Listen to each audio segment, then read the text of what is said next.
인류 최초의 아버지 하나님의 형상을 따라서 사람을 만들어 세우실 때에 그 사람의 심리를 아주 바르고 정확하게 만들어 세우셨을 거라는 생각을 합니다. 그러나 하나님은 사람을 무조건 만들어 세우실 때에 한 가지의 명령에만 의하여서 움직이도록 원격 조정하여서 움직여지는 로봇과 같이 우리를 만들지 않았다는 거죠. 인간인 사람에게 하나님은 자유의 의지를 주시면서 행할 수 있도록, 그러니까 나름대로의 선택권을 허락하셨고, 그 선택함에 있어서 옳고 그름의 모든 것을 어디에 두었어요? 동산 중앙에 있는 선과 악의 나무에 두셨어요. 그리고 지켜 행하게 하셨으나, 그러나 간교한 길짐 승인 뱀에 의하여서 하나님께서 사람에게 허락하신 자유의지와 선택권에 대한 행동이 잘못 인지되도록 하는 가운데 하와를 통한 간접적인 것은 있었으나 첫사람 아담은 아버지 하나님의 법을 무참히도 짓밟아 버렸어요. 왜? 명령을 받은 사람이 하와가 아니라 아담이었다는 거예요. 그 아담이 간접적으로 하와를 통하여 길짐승인 뱀에게 넘어갔지만 그것은 첫사람 아담, 지켜 행하여야 할 그 사람이 아버지 하나님의 법을 무참히도 짓밟아 버렸고, 그러한 행위의 결과가 어떻게 연결되었는가에 대하여서 우리 너무나 잘 알고 있습니다. 하나님은요, 사람을 만들어 세우심에 있어서 어떤 계획 가운데 있었느냐 하면은 창세기 1장 28절이 확실하게 우리의 성경 전체에 맥을 갖고 있다는 사실을 알아야 됩니다. 창세기 1장 28절을 보면은 하나님이 그들에게 이르시되 생육하고 번성하여 땅에 충만하라. 땅을 정복하라. 바다의 물고기와 하늘의 새와 땅에 움직이는 모든 생물을 다스리라고 하시면서 너무나도 많은 복을 누려갈 수 있도록 허락하신 거예요. 그러나 간교한 뱀에 의해서 아버지 하나님의 법칙을 그럴까 하느라로 완전히 뒤집어 버렸고, 에스골 골짜기의 마른 뼈들과 같이 사망의 환경을 만들어버린 것이 간교한 뱀에 의한 계획이었음을 알 수가 있습니다. 사람의 마음이 강팍하여지는 것은 누구의 짓이에요? 간교한 뱀의 짓이라는 거예요. 하나님께서는 당신을 배반한 인간들의 어떤 악성과 영원한 사망의 골짜기를 다시 하나님의 법으로 원상복귀 시켜가기 원하셔서 누구를 택하셨어요? 동정녀 마리아의 몸을 택했습니다. 동정녀 마리아의 몸을 통하여서 예수를 나게 하셨고, 임마누엘 하신 예수를 통하여서 아버지 하나님의 귀하신 뜻을 새롭게 세워가시는 분이 정말 살아계셔서 역사하시는 누구라고요? 우리의 아버지 하나님이시라는 거예요. 그러나 예수 그리스도 안에는 우리가 오해하지 말아야 될 것은 아버지 하나님의 말씀이 기록되어 있는 성경을 통하여서 좋은 것만 기록되어 있나요? 말씀이? 아니요. 흉측스러운 것도 기록되어 있어요. 읽기에도 민망할 정도로의 흉측한 말씀도 기록되어 있어요. 그 성경을 통하여서 좋게만 보여지는 한 면에만 치우친 말씀을 기록해 놓으시고 이렇게 하여라 하시는 분이 아니시라는 거죠. 모든 범사의 양면을, 곧 옳고 그름을 확실하게 기억하도록 기록해 놓으시고, 그 말씀 안에서 아버지 하나님의 귀하신 뜻과 그렇지 못한 상황을 분별하는 가운데 실천의 삶을 살아가기를 바라시는 분이 내 아버지시라는 겁니다. 그러나 그때에도 믿음 없이 행한 하와를 통하여서 아담이 하나님께서 거슬렀던 것처럼 현 시대, 현 시간 속에서도 보면 어떤 일이 나느냐, 믿음 없이 행하는 하와와 같은 그런 어떤 대상들 때문에 넘어져요. 하와와 같은 대상들 때문에. 그러니까 그 대상이 사람들의 그 어떤 생각이 친구니까, 지인이니까, 부모니까, 형제니까, 동료니까, 아니면 내가 이거 가지고 있는 거 무너지면 안 되니까, 그런 마음들을 버리지 못하고 아버지 하나님의 뜻을 비켜가면서 그럴까 하노라 시기에 거한 믿음의 사람들이 있다는 겁니다. 그렇기 때문에 돌아서면 망각해버리는 은사들이 우리에게 있어요. 그 들을 때는 아 맞네 하면서 그 일주일 동안에 주일을 지나 일주일 삶을 살면서 어떻게 삽니까? 잃어버리고 사. 그러니까 저는 말씀 전하기가 재밌는 거야. 또 전에도 여러분들이 잘 모를 때가 있으니까. 그렇기 때문에 그 하나님께서 염려하시는 가운데 이 시간 듣게 하시는 말씀을 통하여서 우리의 정말 삐뚤어지고 모난 믿음의 틀을 아버지 하나님의 법으로 리모델링 하여가는, 그러니까 리모델링이라고 하는 의미가 뭡니까? 그 구체적인 모습은 있지만 안에 있는 것들을 다 헐어내고 이렇게 새롭게 하는 것이 리모델링 하는 거 아니겠습니까? 우리의 몸, 이 생긴 빠꾸미는 그냥 놔두고 속마음을 지금 리모델링 해가기를 원하셔요. 하나님의 은혜로, 하나님의 말씀으로. 그리고 제가 앞에서 언급해드렸던 창세기 1장 28절의 말씀을 그냥 넘어갈 수가 없어서 이 말씀을 함께 합독을 하고 설명을 한번 들어보도록 하겠습니다. 창세기 1장 28절입니다.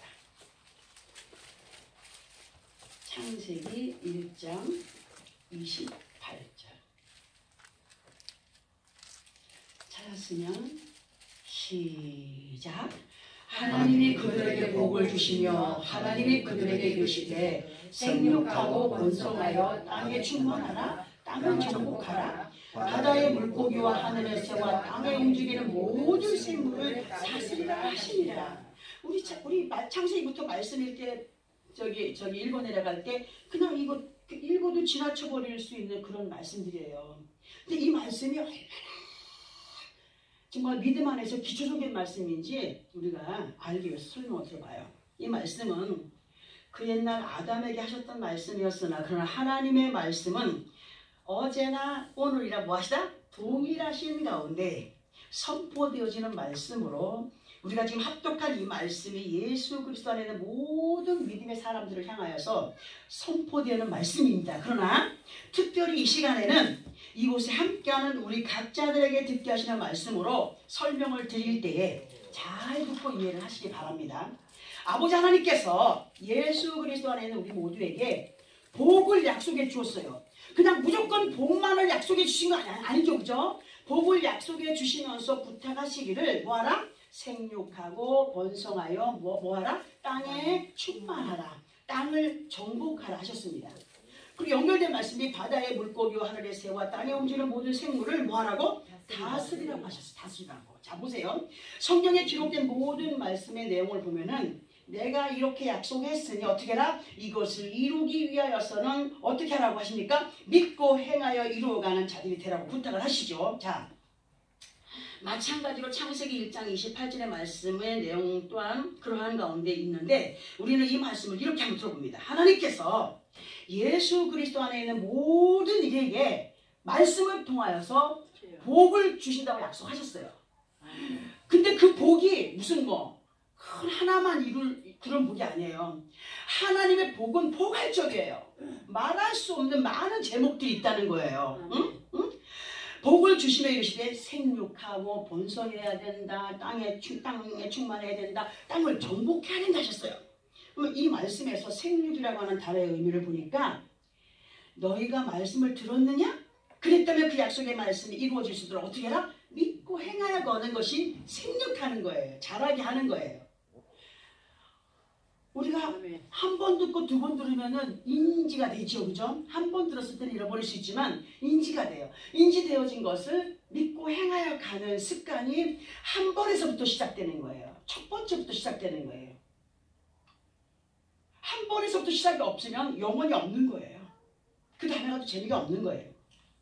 자, 근데 이러한 믿음의 노력을 한 번이 아니라 번성하여 가는, 번성하여 땅을 완전히 덮어서 그 땅이 완전히 정복되도록 하라고 우리에게 말씀하시거든요. 이러한 의미를 쉽게 설명을 해드리자면 온 몸과 마음에 가득한 믿음의 행위가 행동으로 보여져가는 믿음 안에 거한 모습이 되라고 하시는 의미로, 예를 들어서 우리가 이제 가을쯤 되면은 김장철 되죠, 그죠? 그러면 밭을 지나가다 보면은 이상하게 배추가 삐쩍 마르고 그냥 까실까실하고 듬성듬성 있는 밭을 보면은 지나가면서 뭐라 그래요? 배추가 잘 됐다 그래요? 어머나 배추 농사 많이 했구나 하지 않습니까? 근데 또 배추가 아주 탐스럽고 튼실한 것들이 가득하면 뭐라고 해요? 우와, 배추 농사 잘 졌다. 배추가 너무 좋네 하지 않습니까? 마찬가지예요. 사람이 사람을 볼 때, 예수 믿지 않는 사람들이 믿음의 밭을 가진 사람들을 볼 때, 저 사람은 예수 믿어도 형편없는 사람이야 하는 사람 있어요, 없어요? 근데 저 사람 보니까 정말 예수 믿는 사람 같다 할 때가 있어요, 없어요? 그거예요, 그거. 자, 땅에 충만하라, 땅을 정복하라 하신 말씀을 우리의 몸과 마음 밭으로 비유를 해서 보게 되면 생명의 말씀을 듣고 이해하고 생육하여 충만히 번성시켜가는 모습의 사람, 또 그렇지 못한 사람의 모습으로 볼 수가 있다는 겁니다. 연결해서 하시는 아버지 말씀이 뭐냐? 바다의 물고기, 하늘의 새, 땅에 움직이는 모든 생물을 어떻게 하라고? 다스려가라고 했어요. 그럼 이거를 육신적으로 보면은 하늘의 새, 물고기 다스리라 했으니까 잡아먹어도 된다 하는 말씀과 똑같은 거 아니겠습니까? 그죠? 다스려라. 너는 새한테 이렇게 지지 말고 그거를 다스려 가라. 길들여 가라. 자, 그런데 이러한 의미를 통틀어서 이 시간에 말씀의 어떤 맥을 따라 설명을 드리게 되면 믿음 안에서의 초점이 되는 약속의 말씀에 믿음의 눈길이 맞추어진 사람은, 확실한 믿음 안에 거한 사람은 허황된 것에 헛된 것에 신경을 쓴다며? 하세요. 금방은 사람인지라 감정이 막 솟구칠 때 있어요. 어떡하지? 그러나 약속의 말씀을 꽉 붙잡은 사람은 흔들면 안 돼요. 안 흔들려요. 바로 골반. 많은 사람들이 예수 안에 있으면서도 마음의 어떤 만족과 기쁨을 누리지 못하는 가운데 그 마음과 생각을 어디에 두느냐. 약속의 말씀이 분명히 있음에도 불구하고 헛된 것에 마음을 쓰잖아요. 헛된 것에. 자기의 생각으로 어떻게 해볼까, 어디를 가볼까, 뭘 먹어야 될까, 어디를 가야 내 마음에 그 어떤 기쁨이 넘쳐날까. 이게 영적인 바다의 물고기로 때를 쥐어다니면서 이리 갔다 저리 갔다 방황하는, 그리고 하늘의 새처럼 먹이와 실복과 그저 오늘 어디 가서 뭐 맛있는 거 먹어볼까, 뭘 만들어서 먹어볼까 막 그렇게 먹이와 실복과 그런 것을 찾아 시끄럽게 지지배배거리면서 그저 끌려다니는, 행하며 다니는. 근데 이 모든 것들이 어디에서 발산이 되는가를 보니까 그 어떤 그런 눈으로 볼 수 없는 마음 깊은 곳에 숨어있는 옛 구습의 시온에서 발산이 되는 것이더라고요. 그래서 마지막에 뭐라 했어요? 땅을 정복하라고 했습니다. 다스리라고 했습니다.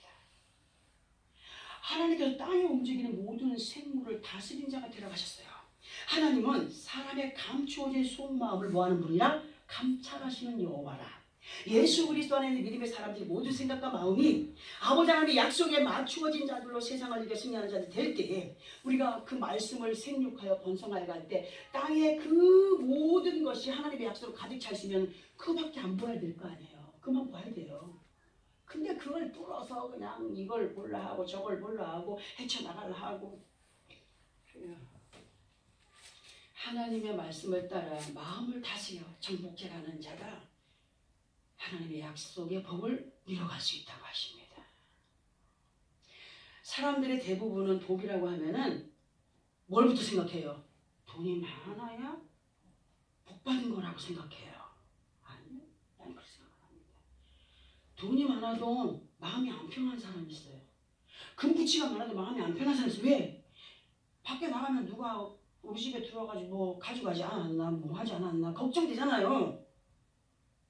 그런 걱정을 해요. 근데 내 안에 예수님을 누가 훔쳐가는가 걱정하는 사람은 없잖아요. 믿음 훔쳐가는 걱정하는 사람 없잖아요. 아멘. 응? 우리 정말 그것이 되어져야 돼. 세상에 어떤 것, 세상에 많은 것들은 하나님 주신 선물이라고 분명히 말씀했습니다. 응? 우리가 정말 하나님이 주시는 복 중에서 제일 큰 복은 건강이며 평안입니다. 아멘. 응. 이 모든 건강과 평안은 오직 하나님만이 줄 수 있는 거예요. 세상에 어떤 신도 줄 수가 없어요. 응? 하나님께서 허락하시는 평안 가운데 있을 때 많은 것을 이루어갈 수 있는 준비된 그릇들이 되어간다는 사실을 오늘 말씀을 통해 우리에게 알게 하십니다. 그러나 강교 안 되면 어떻게 하기를 촉구하느냐. 아이고 야 믿음이라는 게 별 수 있냐. 답답할 때는 어쩔 수 없어. 한 잔 먹어. 어디도 가봐. 아 그냥 거시갱이 해봐. 응? 저렇게도 해봐. 이렇게도 해봐. 땅에 움직이는 모든 생물 곧 사람의 온갖 꾀를 다 발동시켜서 생명의 씨앗을 생육하고 번성시켜가지 못하도록 방해한다는 거예요. 뭐가? 세상의 방법이, 사람의 꾀가, 사람의 계획이. 그게 누가 주는 거예요? 강경한 뱀이 주는 거라는 거죠. 사람이 살면 얼마나 산다고 실컷 누려봐라. 이제 어디 생각해요? 사람들의, 믿음 없는 사람들의 말에 의한, 그리고 내 안에 있는 마음속 깊은 곳에 있는 그것과 코드가 맞기 때문에 이렇게 따라가는 거예요. 땅에 움직이는 모든 생물의 의미를 잠언서 6장 16절에서 19절까지 보게 되면은 야 정말 잠언서 우리 많이 읽어야 됩니다. 잠언서 6장 16절 19절까지 한번 봅니다. 우리 함께 합독을 해봅니다. 구약성경 923페이지 있습니다. 923페이지. 마음을 다스리지 못하는 자의 마음에는 어떤 것이 있느냐. 923페이지 잠언서 6장 16절에서 19절 찾았으며 함께 합독.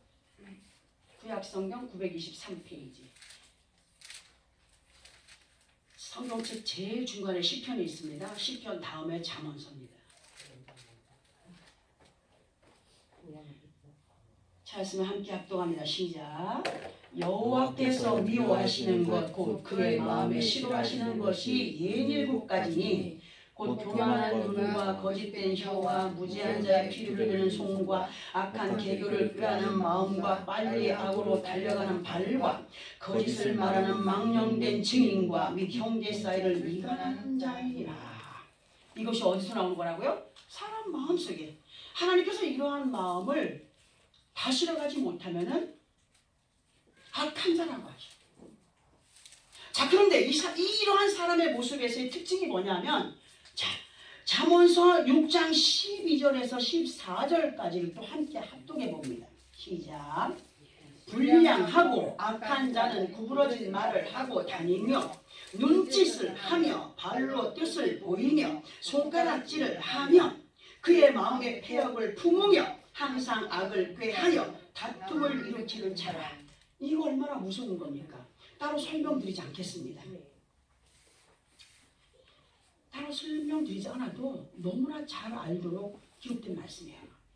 예수 그리스도 안에 있는 우리는 오직 약속된 말씀을 생육하고 번성시켜가는 자녀들로 마음 깊숙이 기쁨과 사랑을 품어서 행하여 가기를 힘쓰며 더욱더 강하게 끊임없이 그 믿음의 마음들이 솟구쳐 오르도록 노력을 해야 돼요. 힘쓰고 애써야 돼요. 간교한 뱀은요, 그럴까 하노라. 에이구 뭐 설마 뭐 이럴까지 알겠어. 이거 모를 거야. 근데 강교한 뱀은 그러한 생각과 마음을 갖고 논다는 겁니다. 아, 얘는 믿음이 없는 사람이구나. 내가 건드려 봐야지. 자, 우리가 이런 말씀들을 서론으로 들었습니다. 이제 본문의 말씀을 함께 다시 한번 합독을 하고 이 말씀과 연결을 시켜가지고 우리가 말씀을 들어봅니다. 본문입니다. 시작. 바리새인들이 나와서 예수를 hil러하며 그를 시험하여 하늘로부터 오는 표적을 구하거늘 예수께서 마음속으로 깊이 탄식하시며 이르시되 어찌하여 이 세대가 표적을 구하느냐? 내가 진실로 너에게 이르노니 이 세대에 표적을 주지 아니하리라 하시고 그들을 떠나 다시 배에 올라 건너편으로 가시니라. 자, 이 말씀. 이 말씀에서 바리새인이 언급이 되죠. 바리새인이 하나님을 아는 자야 모르는 자야? 아는 자야. 성경의 달인들이에요. 신학자들이 많아요. 학자들이 많아요. 바리새인들은 왜? 알고 있는 게 너무 많아요. 말씀을. 우리 주 예수께서 바리새인은 어떠한 사람들이라고 선포했느냐? 예수님이 바리새인들을 인정했다고요? 인정하셨어요. 마태복음 12장 34절을 통하여서 바리새인을 향하여 말씀하신 것을 보면 무언 새끼들아? 독사의 자식들아. 하나님의 백성인데 독사의 자식이 독사의 자식. 너희는 악하니 어떻게 어떻게 선한 말을 할 수 있겠느냐? 바리새인. 이는 마음에 가득한 것을 어디로 말한다고? 입으로 말한대. 이 안에 기쁨과 은혜가 넘쳐나면 그렇지 않을 텐데 그렇지 못한 것들이 가득하기 때문에 입으로 그걸 뱉어낸대. 불평하고 원망하고 떴고 저떴고 지지배배 지지배배 이 지지배 저 지지배 하면서. 그리고 35절에서는 선한 사람은 그 싸운 선에서 선한 것을 내고 악한 사람은 그 싸운 악에서 악한 것을 내는 것이라고 했습니다. 마태복음 6장 2절에서 보면은 바리새인을 향하여서 뭐하는 자라? 외식하는 자라. 요한복음 8장 44절에는 마귀의 자식들이라고 했습니다. 마귀의 자식들.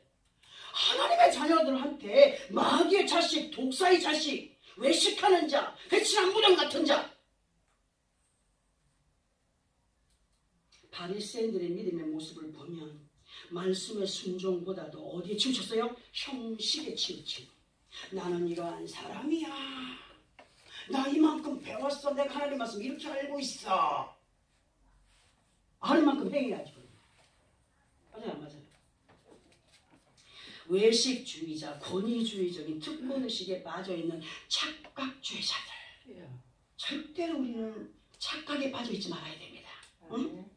스스로 똑똑한 척하나 영적으로 볼 때 아둔하기 그지없는 어리석은 자들이라고 주님은 그들을 향하여서 말씀했습니다. 그런데 이러한 바리새인들이 예수가 오신 소문을 듣고 온 거야. 많은 기적을 행한다더라. 많은 역사를 나타내 보인다더라. 소문을 듣고 예수 앞에 나왔어요. 나왔는데 본문 11절에 보니까 예수를 어떻게 하는 마음을 갖고 나왔다고요? 신랑하며. 신랑의 의미는 우습게 여기는 것. 네가 뭘 하겠어? 나는 하나님을 이렇게 잘 알고 있는데 네가 감히 뭘 하겠어? 하는 식의 의미를 보여주는 것이 신랑입니다. 힐끗거리면서 저게 뭘 할까? 바리새인들이 예수 앞에 나오긴 했으나 뭐 하기 위한 거예요? 예수를 시험하기 위한 속마음이었어요. 근데 이 마음을 예수님이 아셨다고요? 모른다고요? 아셨다는 거예요. 그 마음을 가지고 뭘 원해요? 하늘로부터 오는 표적을 자신들 앞에 나타내 보여달라고 합니다. 이러한 속마음을 이미 읽어버린 예수님께서 뭐 했다고요? 탄식했어요. 너무 마음에 붕괴하면 탄식이 나와요, 안 나와요? 얼마나 믿음 없는 모습에 탄식이 나오신 거예요, 예수님 마음에. 예수님의 탄식이라고 하는 것은 마음이 답답하여 내쉬는 한숨 같은 거지만 예수님이 그들 앞에 탄식했다는 것은 얼마나 말할 수 없는 하나님을 안다라고 하는 자들이 저런 가운데 있으니 어떻게 하면 좋을까? 그리고 그들을 향하여서 너희가 어찌하여 하늘의 표적을 보이라고 하느냐? 내가 진실로 너에게는 너 같은 자들 앞에는 너희 같은 자들 앞에는 하늘의 표적을 보여주겠다고요? 보여주지 않겠다. 그리고 그들을 떠나서 다시 배에 올라 건너편으로 갔다는 거예요. 누가? 예수님이. 그들을 피해 가신 거예요. 어디로 가셨을까? 주님을 원하시는 사람들이 있는 곳으로 떠나신 거나 똑같다는 거예요. 요 사람 마음을 떠나서 요 사람이 가는 것도 이미 떠난 거예요.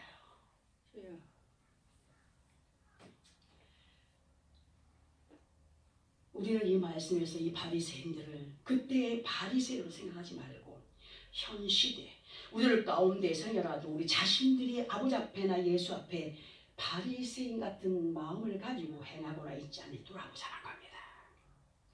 그리고 이 말씀에서 하늘의 표적을 아버지 하나님께서 약속하신 복으로 말씀에서의 복은 그야말로 형용할 수 없다 그랬어요. 어떻게 어떤 것들로 역사하시고 모르는 거예요. 예수 안에 있는 우리 한 사람 한 사람이 예수 앞에 나올 때 바라고 원하는 것들이 다 똑같을 수가 없어요. 어떤 사람은 물질의 문제, 어떤 사람은 사업의 문제, 어떤 사람은 자식들의 문제, 어떤 이는 은혜를, 어떤 이는 건강을, 어떤 이는 해결받기를 원하여서, 응답받기 원하여서, 평안을 이루기 원하여서 사람들마다 나름대로의 바라고 원하는 하늘의 표적이 이렇게 많습니다. 그러나 문제는 어떠한 마음가짐으로의 믿음으로 예수 앞에 다가와야 되느냐.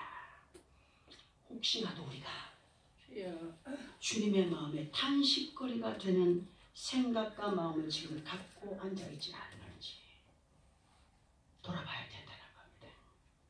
주님의 어떤 문제 앞에서라도 우리 자신들을 피하여서 다른 사람에게만 나타내 보이시는 표적을 구경하는 사람들이 되지 말자는 거예요. 그에게 역사를 했다면 나에게도 역사해주고 믿으라는 겁니다. 아멘. 믿자는 거예요. 믿자는 거예요. 어떻게 하는가 보자가 아닙니다. 반드시 우리는 우리 자신들을 피하지 않으시고 하늘의 표적을 나타내 보이실 주님 앞에 정직한 영으로 새로워지는 이 시간이 되어져야 됩니다. 아멘. 하나님께서 그들에게 복을 주시며 그들에게 이르시되 생육하고 번성할 땅을 충만하라 땅을 정복하라 하신 말씀의 뜻을 따라 형식에 치우쳐 있던 믿음을 버리고 은혜 안에 충만히 거한 하나님 기뻐하시고 예수께서 인정하시는 믿음과 함께 성령의 충만함을 입고 하늘의 표적을 구할 때마다 주님만 불러도 내가 무엇을 원하는가를 아시는 그분이 그래 대답해 주시는 그런 믿음의 사람들. 하나님은 때를 따라 역사하시는 분이라고 했습니다. 그 하나님의 능력 안에 거하여 살기 위해서 우리는 어떤 마음과 어떠한 믿음의 모습으로 살아가야 될까를 봐야 되는데 창세기 2장 11절에서 14절까지에서 그 해답을 찾아야 됩니다. 우리가 바리새인이 되지 않냐고 주님이 인정하시는 새로운 영으로 정직한 마음으로 믿음 안에 승리의 삶을 살아가고자 하는 자들의 마음이 어떤 모습이 되어야 될지 창세기 2장 11절에서 14절까지의 말씀으로 봅니다. 함께 합독합니다. 시작. 첫째의 이름은 비손이라 금이 있는 하윌라 온 땅을 둘렀으며 그 땅의 금은 순금이요 그곳에는 베델리엄과 보마노도 있으며 둘째 강의 이름은 기온이라 구스 온 땅을 둘렀고 셋째 강의 이름은 히데겔이라 아스로 동쪽으로 흘렀으며 넷째 강은 유브라데더라. 이 강의 의미를 우리가 생을 살아가면서 한 단계 한 단계 한 단계 한 단계로 나눠보자는 거예요. 마지막 네 번째 유브라데 강은 정말 천성에 입성하는 그 바로 전에 강이라고 생각을 한번 해보시기 바랍니다. 자, 우리 말씀 다시 보면 설명을 들어봅니다. 이전에 이 말씀에 대하여서 들어보신 분도 계셔요. 우리 교회는. 다시 들어봅니다. 우리는 예수 그리스도 이름으로 구원함을 받은 하나님의 자녀들로 인류 가운데 희생 제물로 인류의 구원자로 이 땅의 사람들이 하윌라 같은 곳으로 오셨어요. 하윌라의 뜻이 뭐라고 그랬습니까? 모래땅이에요. 모래땅. 모래알같이 수없이 많은 사람들 가운데 구원자로 임하여 주셨으나 그 가운데 모래알같이 많은 사람을 구원의 길로 인도하시는 것이 아니라 구원받기로 작정된 자들을 향하여서 오신 분이신 분이 나와야 된다는 거예요. 모래 안에 반짝거리는 뭐가 있다고요? 사금. 우리는 구원받은 백성으로 그 사금 같은 자들이에요. 아멘. 하나님의 은혜 안에 구원받기로 작정되어진 하윌라 온 땅에 임하였지만 작정된 자들. 뭐에 작정된 자들? 구원받기로 작정된 자들 가운데 그분이 오셨어요.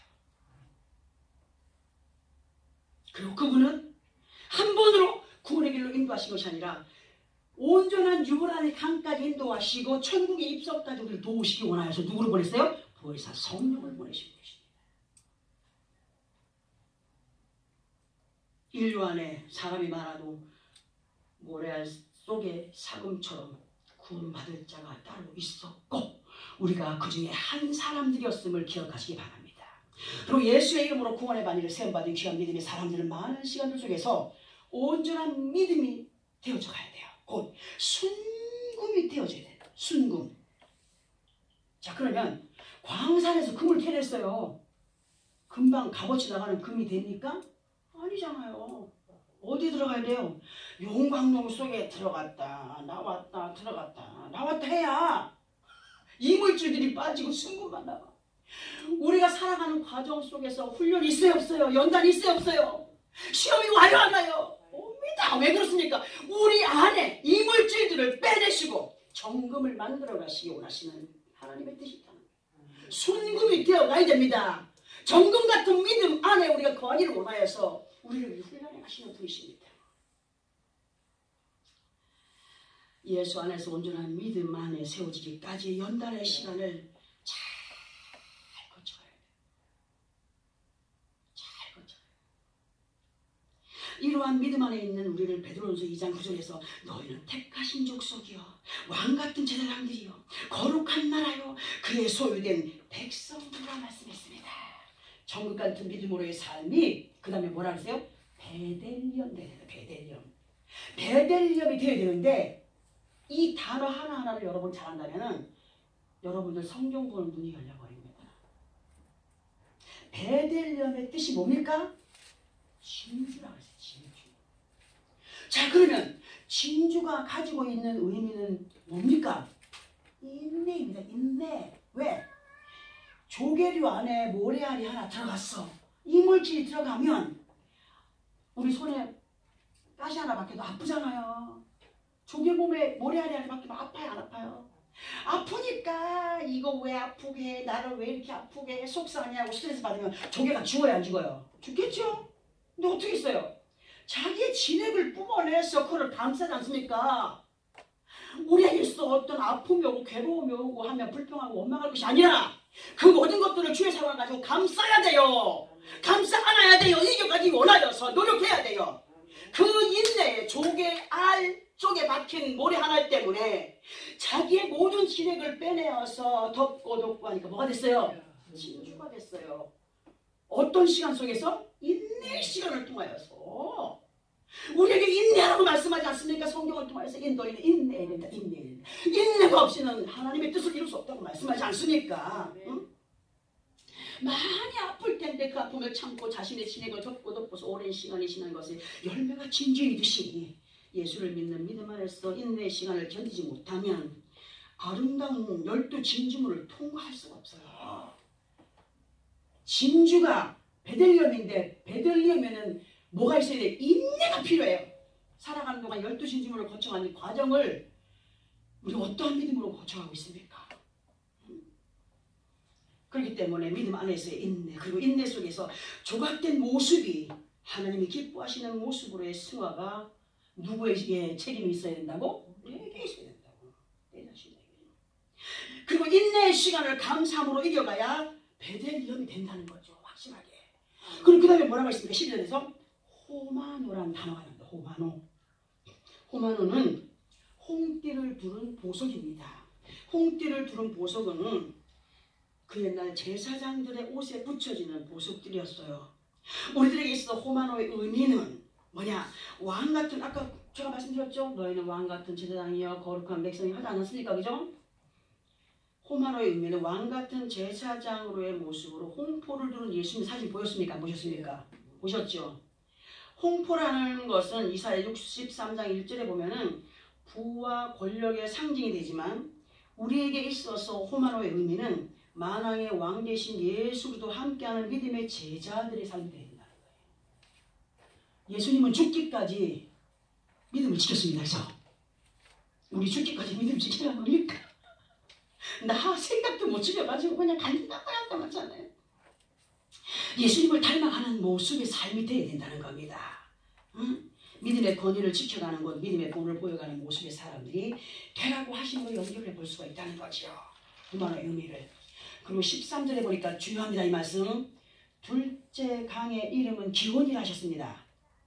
자, 기온의 뜻이 뭐라고 했습니까? 응? 뿜어내다.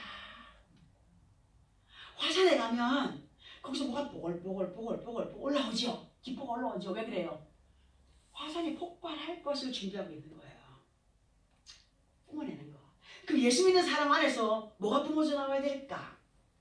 응? 아가서 1장 13절에 보니까 나의 사랑하는 자는 내 품 가운데 몰약 향주머니가 있습니다.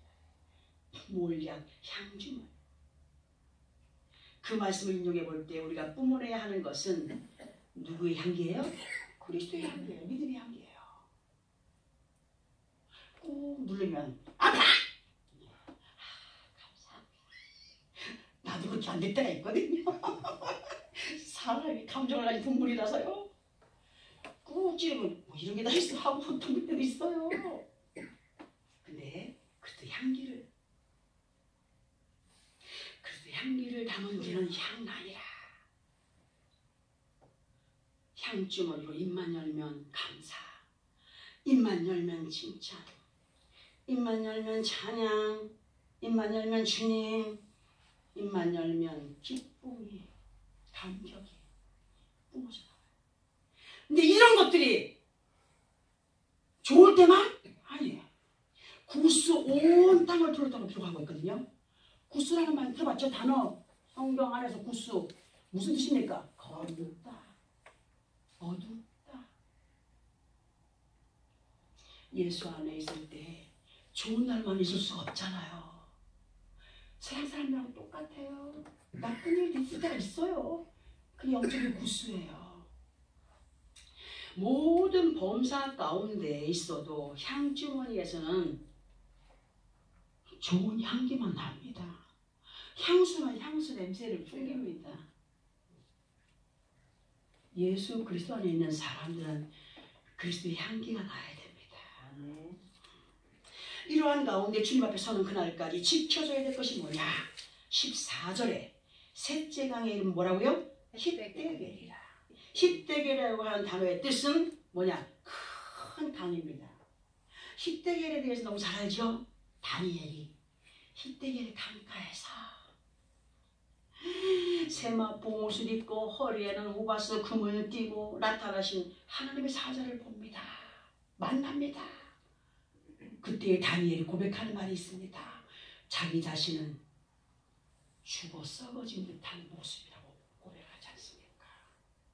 은혜 안에 살면 내가 그만큼 추하고 더럽다는 것을 알게 돼요. 알게 돼요. 은혜 안에 살지 못하면 내가 최고예요. 맞아요, 안 맞아요? 이렇게 이 말씀의 의미를 우리는 믿음 안에 살아가면서 늘 성령의 충만한 은혜 가운데 영적인 히데겔 강가에서 다니엘이 하나님의 사자를 만났던 것처럼 말씀을 통하여서 하나님의 은혜를, 아버지 하나님을, 그 영광을 보며 체험하며 살아가는 사람들이 되어야 된다는 겁니다. 옛날에 받은 은혜는요 486이 486. 오늘의 은혜가 족한 거예요. 하나님께서 우리에게 오늘의 은혜를 원하십니다. 응? 지금 현재와 앞으로의 시간들 속에서 우리는 더욱 한층 업그레이드가 되어가는 믿음으로 뭐를 조심해야 되느냐? 맨 마지막에 뭐라 그랬습니까? 넷째가 유브라 되어라. 유브라가 완전히 되어져요. 유브라를 완전히 지켜가야 되거든요. 근데 보니까 계시록 16장 12절을 보면은 마지막 판에 많은 믿음의 사람들이 어떤 모습을 보이느냐. 어떤 분이 돌아가시면서 아 이거 하나님 없다 하고 이걸 찢어버렸다고 합니까? 응? 뭐 한 거예요? 믿음을 지킨 거예요? 마지막 숨고되면서 그랬다는 거예요. 근데 보세요. 계시록 16장 11절로 한번 가봅니다. 계시록 16장 11절 보면은 함께 합독합니다. 시작. 또 여섯째 천사가 오늘 다 그냥 완전히 그냥 사람들이 전부 다 16장 12절 계시록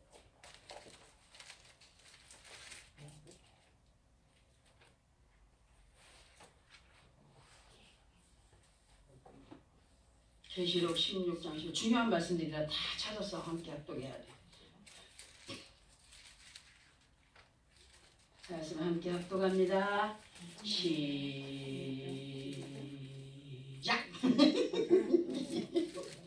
서로 도와가며 찾으세요. 시작.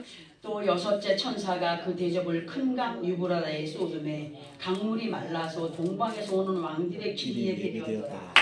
이게 무슨 소리냐? 만약에 대한민국의 젖줄이 뭐예요? 한강이에요. 한강. 응? 대한민국의 젖줄이 한강인데 만약에 한강물이 한꺼번에 그냥 싹 말라버렸어. 한꺼번에 말라버렸어. 처음에는 몰라. 시간이 가다 보면 뭔 냄새가 날까? 물 안에 살던 모든 생물들이 죽어나가자 빠지니까 무슨 냄새가 진동을 해요? 썩은 냄새가 진동. 우리가 은혜가 식으면 바로 썩은 냄새를 풍겨가는 사람들이 된다는 말입니다. 응? 믿음의 사람에게서 은혜가 식어버리면 그때로부터 그리스도의 향기는 온데간데 없어요.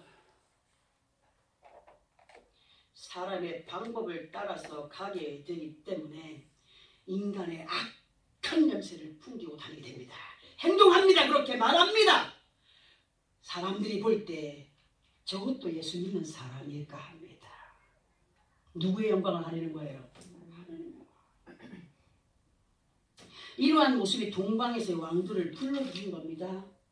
예수 믿고 구원받은 백성으로 은혜를 받기 전에는 내가 동방의 왕들과 함께 했어요. 세상의 지식과 함께 했어요. 세상의 많은 똑똑한 사람들과 함께 했어요. 세상의 많은 것을 가지면서 행하며 다녔어요. 은혜 받고 나서 어떻게 했습니까? 닫았어요. 은혜의 강물이 흐르도록 했어요. 은혜 받았어요. 은혜가 식어지니까 어떻게 됐어요? 다시 인간의 악성이 풍겨나오게 돼요. 에덴에서의 아담의 마음이 하와를 사랑함으로 쏠려 있을 때 강요한 뱀이 아담을 먼저 건드려서 쓰러진 것이 아니라는 겁니다. 아담이 사랑한 그 안에 하와를 이용해서 악에 빠지게 했는데 그 이유는 뭐냐? 내가 제일 사랑스럽게 여기는 것이 뭐가 돼야 돼요? 하나님의 약속이 되어져야 되거든요. 다른 것을 바라봤어요. 바라보고 있는 것을 강요한 뱀이 알아요? 몰라요? 이미 유브라데 강이 마른 거예요. 동방의 왕들이 침입을 합니다. 사람의 방법을 따라 행할 수 있도록 지시해 갑니다. 명령해 갑니다. 무슨 의미인지 알겠습니까? 응? 알겠죠, 그죠? 그러다 보니까 아담이 넘어간 거예요. 누구 사랑해서? 하나님이 돕는 배필로 주신 하와를 너무 사랑하니까 하나님의 말씀을 뒤로 갔어. 거기에 퐁당 빠져버린 거예요. 그 마음을 한 강경한 뱀은 아담을 건드리는 것이 아니라 하와를 건드립니다. 내 사랑하는 것을 건드립니다. 돈 사랑합니까? 자식 사랑합니까? 부모 사랑합니까? 나보다 더 사랑하는 것은 나를 질투케 하는 자. 나를 질투케 하는 자는 사랑하는 것을 빼앗아 가겠다고 했습니다. 무슨 말입니까? 그 모든 것들이 누구의 선물로 온 거예요? 하나님의 선물. 왜 하나님이 주시는 선물을 더 많은 것들을 요구하고 받으려고 노력 안 하고 왜 딴 데 엉뚱한 데 마음을 쓰고 있냐는 얘기입니다. 응?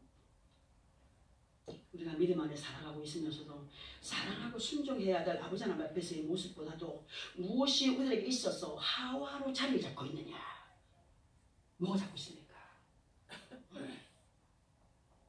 나는 우리 자식들한테요.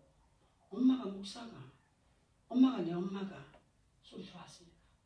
목사라면 우리를 또 챙겨야 되는 거 아이가? 아니지.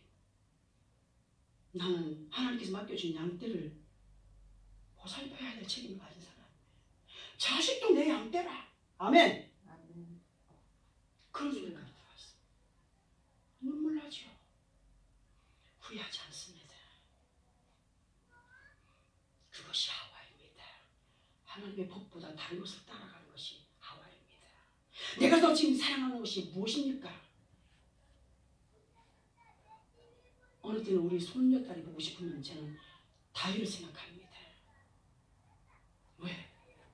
하나님을 질투케 하는 사람이 될까 봐. 내 새끼만 새끼가 아니거든요.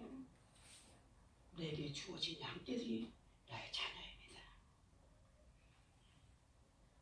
강요한 뱀은 하나님 아버지보다 더 사랑하는 그것이 어디서부터 오는 겁니까? 사람의 욕심으로부터 오는 겁니다. 강요한 뱀은 그런 사람의 심리를 잘 이용합니다. 악용합니다. 마음의 만족을 모르는 영적인 미물들로 살아가게 만들어버립니다. 누가? 강요한 뱀이. 그리고 점점 은혜와는 멀리 담쌓고 살아가게 합니다. 우리는 주어진 삶의 환경 가운데서 천지 개벽이 일어난다고 할지라도 뭘 지켜야 된다고요? 믿음을 지켜야 돼. 믿음을. 하나님의 약속을 지켜야 됩니다. 아멘. 하나님이 그들에게 복을 주시며 이르시되 아멘. 생육하고 번성하라. 땅에 충만하라. 정복하라. 다스려라. 내 마음이 문제예요. 인간의 악성인 생각과 마음이 문제예요. 그것이 하나님의 뜻을 거슬러가게 하지 않습니까? 은혜가 식어버리면 영적인 생수의 강이 말라버린 것으로 그때부터 사람의 계리하기, 하나님의 뜻인 양 착각하게 만들어버리고 그렇게 살아가게 하기 때문에 우리는 분별의 영을 받은 하나님의 자녀들은 강교한 뱀에 의한 믿음의 모습으로의 바리새인이냐, 아니면 아버지 하나님의 성령에 의한 믿음으로 예수께서 인정하시는 성도의 삶으로 살아가고 있느냐. 하늘의 표적을 구하여도 얻지 못하는 자가 있으냐. 주님만 불러도 그래, 내가 너에게 무엇이 필요한지 내가 알고 있지. 그러나 조금 더 인내해야 된다. 조금 더 참고 견디며 네가 만들어지길 바란다. 이거를 기다리시는 분이에요. 응? 우리가 무엇을 원하는지 그분은 아셔요. 그 소원 때를 따라 감지하시고 이루어 가시기를 원하시는 주님 앞에 온전히 붙들림 받은 믿음의 삶을 살아가기를 오늘 우리에게 부탁합니다.